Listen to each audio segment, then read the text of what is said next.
Welcome to the Disrupt Your Career podcast, brought to you by Claire Harbour and Antoine Tirard. We're passionate about helping everyone find fulfillment in their work life. We believe that big, messy, uncharted career changes are inevitable, and it's up to you to decide. Will you take control and disrupt, or allow yourself to be disrupted? We wrote the book about it, and now we share here our conversations with other thinkers in this crucial area. Settle down and get ready to listen to this dose of wisdom. So this time on the Disrupt Your Career podcast, we're speaking with Tayo Rockson. He is a multilingual, multicultural polymath with a long list of career highs and all kinds of cultural adventures, which we'll get into as we converse. That's absolutely a man after my own heart. So Tayo, welcome. Thank you for having me. It's a pleasure to be on your show. Thank you so much. So let's get going. Let's start go. With your career Let's journey. go. You're a young guy, but let's do it. You've been through several pivots and changes in your career already, ranging from working in marketing and nonprofits through a ton of writing and editing for a huge range of publications, into consulting on diversity and inclusion, working for clients such as Google and many top corporate leaders. You also have a podcast, as told by Nomads, various academic roles in at least 2 continents, and you are indeed a polymath. Why don't you tell us how this extraordinary career unfolded? Was it by design or serendipity? I got to commend you on actually bringing up my marketing. I studied it for my undergrad and my MBA. And so it's a big part of what I do with brand strategy, but it's the part that people don't talk about enough. And it makes sense because it's not as sexy as the other things lately. However, it started with that. It's storytelling. Everything, the through line with marketing, through line with diversity, equity, inclusion, teaching, writing has to do with storyline. And I was always on the quest of figuring out what story I wanted to tell about myself. You know, when I was a kid, I'm from Nigeria. We spent the first decade in and out of 3 military regimes. And I was always fascinated by stories of freedom because I was initially under some heinous dictatorships. And we would always watch these leaders in exile talk on TV. And I knew what not to say or what to say depending on the regime. And then when we transitioned to civilian rule, my father's job as a diplomat started to take us to different parts of the world. And then it was the story of who I was going to be. Because you go to this American international school, you're Nigerian, you have different accent, you have different types of food, and everybody else has a different culture, and people already have a story about you. But, you know, you're like, who am I? Yeah, I'm 10 years old. And so I had a huge identity crisis then. You know, people used to make fun of my name and the food and cultures. And I went through a period of just dimming my light and being really good at being a chameleon to understand what was happening. And so in the quest of understanding that, it became really clear that there's a certain hierarchy sometimes with cultures where if you're more American or more European, or you have a different sort of accent, you get seen with more respect. And I even used to go by my last name, Rockson, throughout my middle school because people used to just couldn't say my first name. Tayo, short for Akintayo. Then I came back to Nigeria for boarding school, and it was the other story of how everybody thought I was American all of a sudden. And it was an interesting challenge having to prove my own passport country identity in a boarding school. I was fortunate enough to be the head boy, but it was such a challenge in the sense that I had just gone through a very depressive 3-4 years in middle school, even though I had great experiences on the outside looking in. I played all the sports and did everything. But I just was so just depressed, and I would write then. And then when I came back to high school, I was still depressed, but I was having anxiety attacks. But we didn't know what it was. And so the first time I had a panic attack, it just fell down on the assembly floor. They thought it was a heart attack, so they took me to the hospital. And no one said anything because they just thought, they say you're fine. You're like, I don't know what the issue is. And so I went back to school. I suppressed it. And all the suppression led me to writing. So I started writing poetry. I started writing stories. I started really reflecting on my identity. And then I came to the United States and I signed a contract to myself. And I said, I am everything at once. And I can't keep trying to be this too Nigerian here or too American here or too this here or too that. And so there was a certain freedom that came with me accepting the nuance and the intersections. And then that's when, I went into college and I initially went there for pre-law because my father said, if you're a lawyer, you can do anything. But I secretly wanted to be a basketball player, but I wasn't quite good enough. So I switched to marketing, and that's the story. So law, basketball, or marketing, that's quite a big contrast, that's for sure. There's a wall full of basketball trophies of all different kinds behind Tayo. So yeah, I mean, I've always loved basketball, football, tennis. Those are my three, but I hadn't practiced enough to be as good as I wanted to be because I was always in the schools. And, if you have Nigerian parents, that was not necessarily something that they initially wanted me to do. I owned my identity eventually, came to acceptance, which is very important with someone dealing with a crisis and dealing with several mental health that has to do with your self-esteem. And then I found power in telling that story. That's just a part of the story, but I didn't want to hog the whole first question. That's just me getting to the United States. That's great. That's really interesting, but I'm definitely fascinated to know what then happened. So you started owning your identity, being more comfortable with it, seeing storytelling as a route to perhaps both self-acceptance and getting yourself out in the world. You're studying marketing. Tell us about the first few stages of your career, where you were drawn and how that worked out. First few stages, when I immediately came to the United States, I had a zest for life. In a sense, I felt very free for the first time. I was out of not necessarily bad shackles, but I was like, I'm going to be by myself for the first time, even though I was in boarding school. But this is like, my parents are in Vietnam. I'm here. My parents told me, you're the father, because I came with my younger brother. So I felt ready for everything. I felt like everything I'd learned was there. And so I joined every marketing club. I was the nonprofit VP of like 2 nonprofits. And so I thought I was doing everything I was supposed to do. And then I graduated and I had over 85 plus job rejections. And so here I was at a marketing degree, business management degree, minor in French. A lot of the rejections had to do with the fact that I was not a citizen.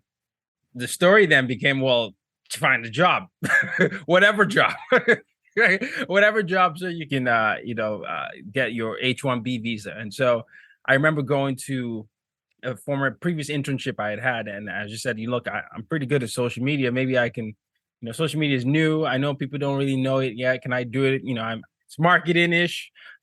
And so they begrudgingly took me on. And then as soon as I got on, they changed my role to a sales role. And so I remember having this conversation with myself saying, I can't complain. At least I have a job. It's not what I wanted to do, but, who am I? And so I had this defeated mindset after that, because, I thought 85 plus, I'm trying everything. Nothing is working. And, if I can stay here, I'll stay here. So I was in a job I hated for a while. And then 10 years ago, ironically, last week was the 10th anniversary. I got into this car accident that nearly took my life away.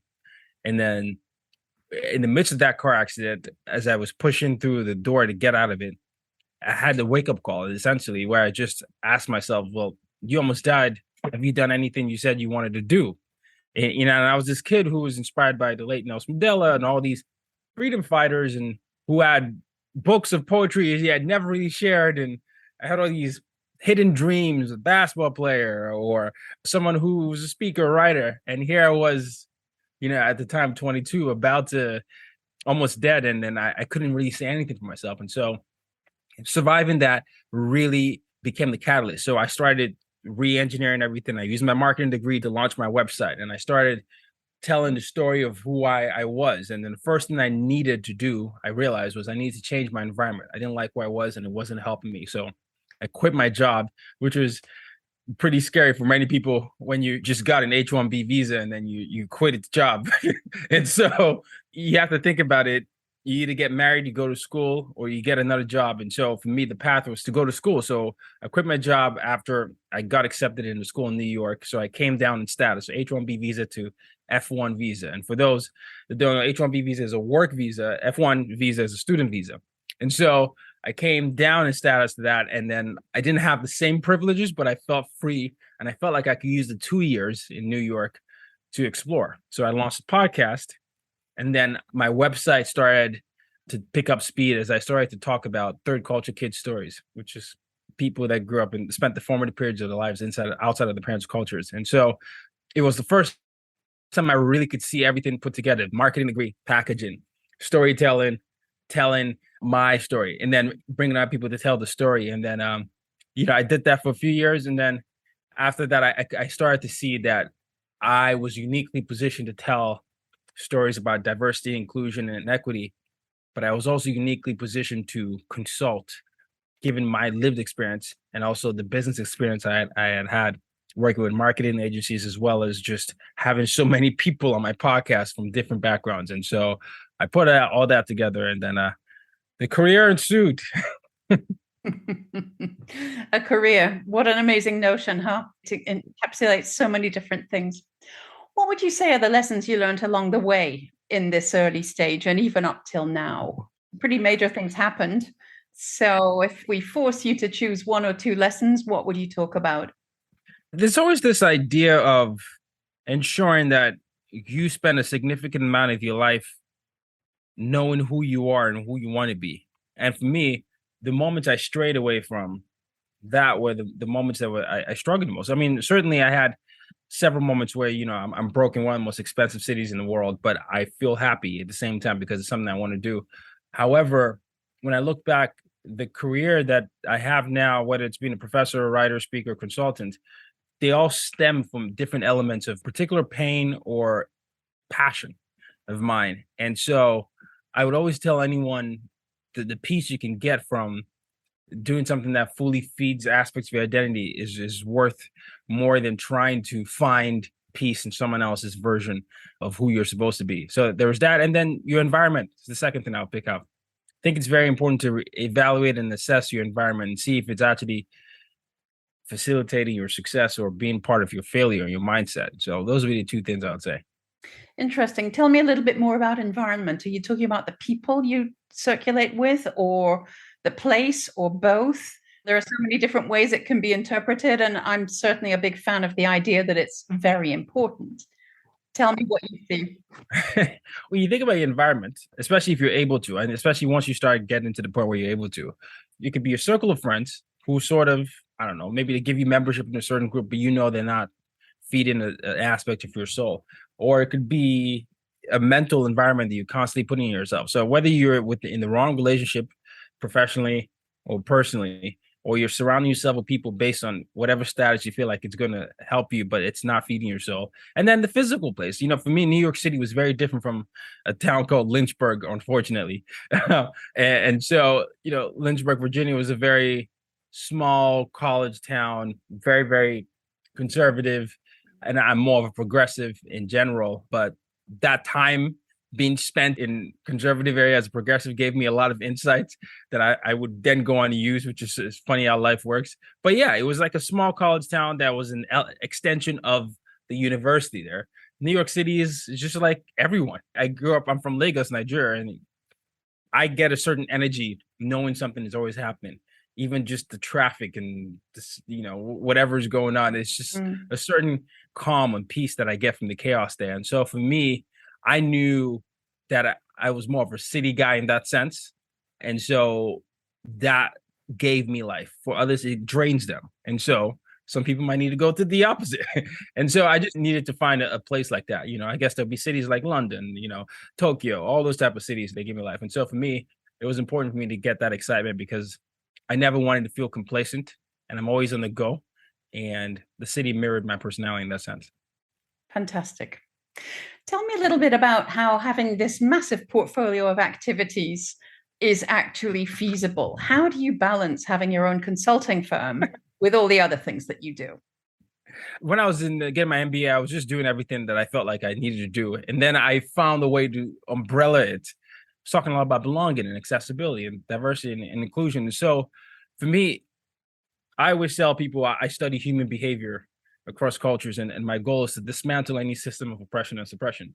And so for me, seeing it through that lens, if it's a marketing firm eliminating an entire group of people based on whatever they show visually or how they write something, it still fits the same sort of thing for me. Or me using my voice to tell a story, I recognize what a Black man and a Black Nigerian man, depending on the circumstance, right? It could be just the visual element represents to other youth. And so just talking in that sense, because to me, the question you ask sometimes I feel like is part of why people feel like they can't do what they're supposed to do. I feel like people are limitless, not limited. And we've been told so many times that you're supposed to do this one thing, as opposed to recognizing that no one is just one thing. And so for me, I just show up and say, hey, this is what I do. I'm teaching communication. I communicate. I'm a public speaker. It makes sense. Obviously, I'll be a good public speaker there. I can teach about psychological safety. I can talk about that all the time. So it's just like this natural extension for me, just in different areas. Brilliant. I mean, that absolutely aligns with the way we work too. And the idea that things are additive and generative rather than restrictive and limited certainly resonates well. And I hope it will encourage many of the listeners to think that way too. Let's just go back to young professionals, people who are starting out. You've talked about, looking for things that truly reflect who you are and that kind of thing. But if you were to give advice to a classroom full of 20-year-olds about to graduate, what would you be telling them about how to start their careers? I always tell everybody to at least have their own website, their domain name. And I know there are common names out there. So maybe it's a variation of your middle name and your first name or something like that. But even if you don't know what it is, when I first got into that car accident, and before it was TyroRockson.com, it was Tyro Rockson Speaks. I don't know why I didn't think I should just do the Rockson, but luckily nothing happened where someone could just take my domain name in between the year and a half that I was experimenting that. But the reason why that's important is because you can start to control your narrative, right? Usually when you do your search, if you have a domain name, it shows up. And that way you can experiment. I initially was writing about just sports in general, and then I found my way into interviews and it led to the podcast. That level of discovery is so important for you to figure out, because some people, especially a lot of young people of today's generation, you can find that with the tools you have today, whether it's Shopify, whether it's and social media, you can tell a story with a platform or pivot based on the information that your audience gives you. I used to listen a lot of what was happening on my podcast, where, some guests would say, hey, can you talk more about how you get a job? Or can you talk more about what it's like to deal with the mental health issues? Or can you talk about what it's like to be Nigerian in different parts, or just an African in general as this, and the nuance between this range? And all those things I still do actually. I used to just take as feedback. But that won't happen if you don't create a platform that you can control and other people can elect to opt in based on what you provided. And based on that feedback, you then start to see what people like and what people don't like. And then you get to decide if you care or not. And giving the feedback, and then there's that. But start your domain name. Don't worry if you don't know what it's supposed to be yet, but just even secure it. That's nice. Thinking about really creating a playground, an experimental laboratory in which you get to figure out who you are and what might work, and constantly adapt and evolve. That's a beautiful recommendation. Thank you. Let's talk about your book. Use Your Difference to Make a Difference. Beautiful title. What was your motivation to write it, and what need are you trying to address with the book? I'm trying to show people how to connect effectively across cultures. I believe personal branding and cultural competency are two of the most important skills we need to have in today's world. And so I just talked about the importance of personal branding there, just so you can own your narrative. But cultural competency, in the sense that a lot of people don't know how to just connect across cultures. There's been several dominant narratives. What you can look at it, what is patriarchy, or you can anything from the race, from gender identity, religion, even to certain dominant narratives. And when you have a dominant narrative, that means it's like essentially the default or the accepted by certain institutions. And I like disrupting. And I think disrupting is also going to be very important, especially nowadays as the world becomes smaller with all the technologies we have. And so I just continue to see a lot of the problems we had today as problems related to someone's different, with different religion, let's suppress them. Different gender, let's find a way to keep our in-group. Different country, different this. And so I looked at history and I saw a lot of people just haven't had a good reaction to anything different. So that was my motivation. I started saying use your difference to make a difference from an innocent writing assignment I gave myself. It ended up being one of the last sentences I was using as I was dissecting a song called Am I Wrong by Nico and Vince. And then I came back to look at it and I thought, oh my gosh, I think I might have accidentally stumbled on what my mission statement is going to be. And then I just kept using it because it encapsulated everything I had been trying to say. And this goes to what I was saying earlier. You just start writing and doing what you want to do, or if it's talking or speaking, or you find that your voice is hidden somewhere there. But that's what the book is about. It's really about connecting and communicating in a cross-cultural world. Fantastic. So, I mean, the book talks about the practical skills that you can develop to transcend barriers, to bridge cultures and cultivate strong relationships with pretty much anyone, anywhere. But if you were to boil down the main ideas of the book, so, a few tips and tricks, what would these be? So it's broken down into 3 sections: educate, don't perpetuate, instead communicate. That's the poet in me. But the education aspect has to do with education of self and environment. So figuring out what your biases, triggers, and values are, and then understanding how that interacts with the environment that you're in, and how the environment interacts with you based on how you now have become aware of yourself. I don't think a lot of people know themselves, honestly.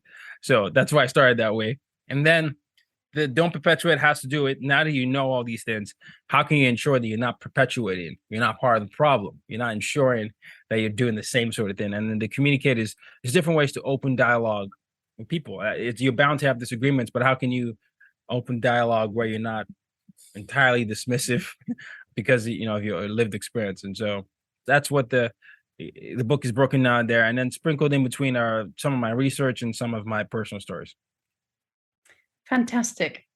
Now, if we were to get really specific and think about the main purpose of our audience, which is people tuning in to get advice about how to manage their own careers, or indeed people who are leading organizations and are helping to manage the careers of others, what little gems could we take from your book, or even enormous, great, massive gemstones can we take and think about how an individual might be able to tell a better story or be more confident in their communication, or anything else that's particularly relevant to career management and strategy? So it's so funny you asked about the communication. So semester starts today in the United States. I am going to teach my students later today. And this particular course that I'm teaching is public speaking. When I teach public speaking, or even communication as large, I always ask people if they know what their voice is. And I think our voices are most underutilized asset. So if you're a business person, you're just someone who maybe you're not even front facing, but you're behind the scenes. Do you still know what your voice is? And what I mean by that is, do you know what it is that you are trying to solve? What is the problem you're trying to solve? And do you know how you fit into that puzzle? And so I'm trying to solve a lot of cultural incompetency issues and a lot of systemic oppression. And the way I fit in to that is me understanding that visually I represent something. It could be a threat to some audiences, or it could be hope to another audience. And there's an importance in telling that story so other people understand that as well. But personally, I've also had the lived experience of being fired twice, leaving a job, and having over 100, 85 plus job rejections between that, and then more rejections after that. And there's a certain story of resilience that doesn't get told about people that look like me. And so me saying that and showing up as a professor to other kids who look like me gives them hope to find their own versions of that. So what is the problem you're trying to solve? First question. How do you fit into that problem? And then why you? And then you start to find interesting stories hidden between them. Ever since I was a kid, I always loved this, or I always liked this, or I just needed the money. And because I need the money, I will save enough money so I can go to the real passion. Or my wife likes this, or my husband likes that. All those stories, even though we don't think are important, allow you to find clarity and give you a certain confidence that is needed. Because if you don't ask yourself these questions, what happens is you find yourself being so reactive. We got the company report, so I'm just going to react to that. Or we got the company mission statement. Okay, that's what we're going to do. And I'm like, well, I'm always asking, what does that mean to you? Why does it matter to you? And so that would be the first tip. And then just don't stop dreaming is the second thing I would say. Whatever job you have, make sure that you still have the other thing that you love to do. If it's going out to play tennis on Saturdays, or going to, write in the secret romance novel that you wanted to do under your pseudonym, whatever it is, those things you find will feed into whatever passion you have for your existing job, just because it'll be a dormant aspect of your identity that's been waiting to be fed. Beautiful. Thank you. Let's get to the subject of career transitions or pivots, which of course you know a lot about personally. We do too, and it's definitely one of our big disruptive pet subjects. Your podcast has had many guests on who've either made pivots themselves or who talk about why and how to do so. Can you share some of the best insight on the subject? I don't hope anyone goes through this. A lot of pivots that I've heard have to do with something drastic happening. It's a reality. Yeah. For me, it was a car accident. I hope no one has to go through that. Disease, an illness, a loss, and all these things.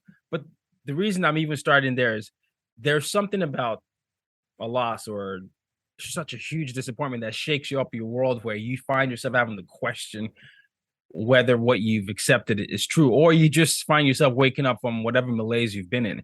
And the thing that is the through line with any of these pivots is you realize something wasn't working anymore. And then you decide to do something about it. And so when you asked me earlier what I tell young people to do is you have to ask yourself a series of questions. The reason you ask yourself the questions about yourself and your connection with the environment you're in is you start to figure out what works and what doesn't work. And if you're okay with that. Some people are actors in their lives when they should be directors. And if you just want to be an actor for a certain time, you might feel comfortable with that, but you can get stuck in an actor role that you end up becoming small character actor outside of a big blockbuster of someone else's life. And that becomes really a recipe for regret. And so the big thing I always recognize a lot of pivots is people figure out what's working and what's not working, and then they decide to do something to change it. And so there's that. And so just ask yourself the same questions. Is your life working the way you imagined? Why not? Perfect. Simple. Not necessarily easy, but simple. No. That's why it's always important to have a good environment and friends, because if you have friends that challenge you as much as you challenge them, they'll be able to call you out on those things as well, because you've communicated that to them. They've communicated their dreams to you. And so if they say, look, Tayo, this is not you. What are you doing? Why do you accept this? It's not okay. Then you have reminders whether you want to or not. Absolutely. And if you don't have friends close enough to you, then of course a coach can help too. Anybody who calls out BS is going to be helpful in this process, right? Yes, that's correct. Let's go back to 18-year-old Tayo. I mean, you've told us quite a lot about him, but what advice would you want to give him if you could go back and talk to him now? I'll just tell him it would be okay. I figured out a lot about my mental health in reverse. I didn't know I was depressed until my 20s. I didn't know I had panic attacks until my 20s. I just used to just suppress everything. And the oldest, you feel like you have this tremendous amount of pressure and you can't really tell anyone. And, you have a smile at everybody. Oh, it's tired of smiling. So I would just tell them to breathe. It's going to be okay. You don't have to carry the weight of the weight of the world on your shoulder, rather. Breathe. It's going to be okay. And, cry when you have to cry. You don't have to hide all those versions of yourselves. But yeah, I just remember feeling a tremendous amount of pressure that I didn't know I had outlets for. As you know now, it was going to be all right. Okay, let's think about magic powers again. If you could change one thing about the world of work, what would it be? I think there's so much room for inclusivity. I know this is like, obviously, I'm the DEI guy, but the reason I'm talking about invisible things. So a lot of our identity is less visible. And I talk to so many people to deal with chronic illnesses, or you're pregnant, for example, and all of a sudden the benefits don't line up the same way. The company might not say anything. It might technically be inclusive. There's certain things that if you're a pregnant woman in a mobile environment that you have to go, they won't cover because they don't do it for everyone else. And I'm like, I think we have a lot of room for me to be more inclusive. And with the invisible illnesses, I have the sickle cell trait. So I don't have the disease, but I have the trait, which means if I get with someone else that has the sickle cell trait, there's a 25% chance that someone else could get sickle cell. So with that proximity allows me to see what happens when a lot of people deal with sickle cell crisis, because I've seen a lot of that. You can't disclose that at work sometimes for some people, or some people feel like they can't disclose that at work because the workplace won't create an environment for that. And so in the workplace, whether it's virtual or physical, I wish more workplaces created safe environments where people felt like no matter what they're dealing with, it doesn't make them less than in the workplace. And they included that in the benefit package. And they said, if you have any mental health issues, if you have any invisible illnesses or chronic illnesses, I should say, rather, we are here. And these are the opportunities for you to talk to people to ensure that we provide that. Even just that, right? Just that simple thing over there. And I just think we need to be better about immigrants. Oh, yeah. It all centers around that. And I wouldn't have known that if I didn't have the lived experience, but I just feel like there's a surface level inclusivity, and then there's just really getting to know the people you work for and then asking them to tell you what they need. That's a really subtle and important interpretation of the way diversity and inclusion actually work out. And we're very aware from our side that there's a lot of lip service and not quite so much clever interpretation, clever as in positive, not clever as in... No, you're right. That's perfect use of the word. So yeah, we have to be careful how we use our cleverness, right? Okay, so that really brings us to the question of organizations that may or may not be doing things better when it comes to any aspect of talent and career management, which certainly encapsulate DEI in certain respects. So what good examples? Give us some hope. Tell us about a couple of organizations where you do see progress being made. So I'm consulting a few companies right now. One of them is a global company, tech company, and a global company. And what they've done is they've created what you call an ERG, Employee Resource Group. But they've done it, they've created one for different aspects of who you are. So there's classism, there's an aspect of your religion, and there's an aspect of just your national identity. And in a global company, I think sometimes when you create those safe spaces, you say men, women, LGBTQIA, you forget that there are other aspects of that. Even just that simple idea of, hey, this is your national identity. Let's figure out what you need on that lens. Then you start to understand, oh, there's a visa thing that's different. Or the South African visa is different from the Nigerian visa, is different from the Chinese visa. How do we ensure that we, while you're dealing with the visa waiting times, we're still giving you what you need, right? And it's the same sort of thing with classism, where you start to figure out how the way you grew up informed your world. And so how can you use the privilege and power dynamics? And this organization is inviting people to share aspects of their identity based on a recommendation we gave them. And then they're surprised by what they're seeing. A lot of this is just simply asking. I don't think a lot of people realize that if you ask and invite, you might find out so much more. And I would just say that for any company, try and invite more people to tell you who they are as opposed to dictating who they are. And that inverse will give you so much more information than you ever thought you could have.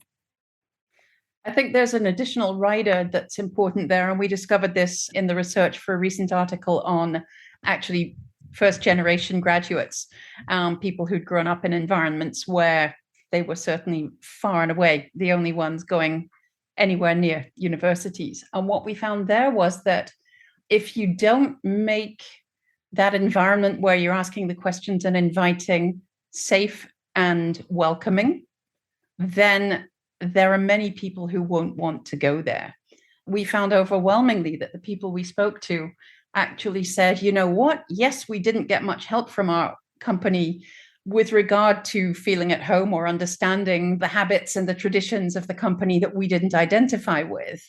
But actually, we wouldn't have wanted to be in, some kind of special group, because that would have demarcated us as different, and we wouldn't have wanted that. So it's really complex, isn't it? In terms of very complex, yeah.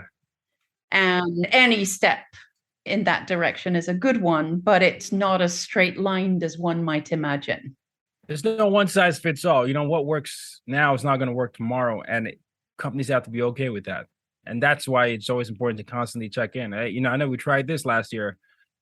Is this working? No, we need something else. We have this, we learned that, so it's important to always check in.